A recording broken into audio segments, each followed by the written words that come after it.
Men orzuyimdagi xonadonni topdim. Sizlar uchun 104 metr kvadrat полноценный 3 xonali xonadonimizni hozir obzorini ko'rib o'tamiz.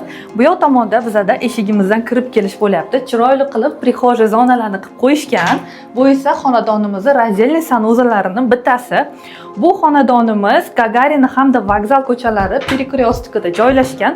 O'zgazoil zapravkani shundoqqina to'g'risida bu bizani ota-onalarimizni yotoq zonasi, shunaqa pastelni tonda birjavati qilib hamma mebel jihozlarini qo'yib qo'yishibdi.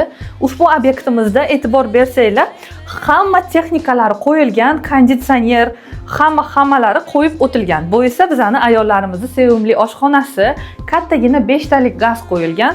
Bu yoq tomonda polni eng sifatli mexanikalarni qo'yishgan. Bu yoq tomonda polni texnikalar bilan to'ldirib qo'yishgan. Xolodilnikimiz ham kattagina.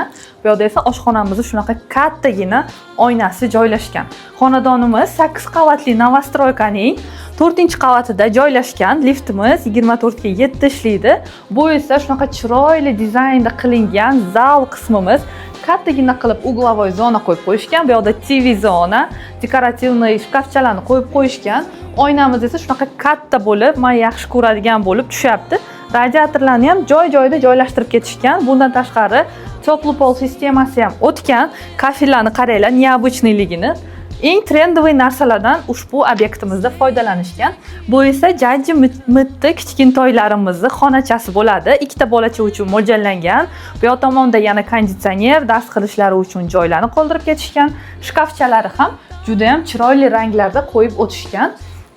Keyingi xonamiz esa bizada bo'lyapti. Sanuzlimizni ikkinchi qismi, ya'ni shunaqa vanna qo'yib o'tishgan. Alohida qilib, ushbu xonadonimiz 104 metr kvadratga chiroyli qilib ta'mirdan chiqarib qo'yishibdi. Xonadon egalari ushbu xonadon uchun 124 ming AQSh dollar so'rashyapti. Yana chiroyli savdosi mavjud.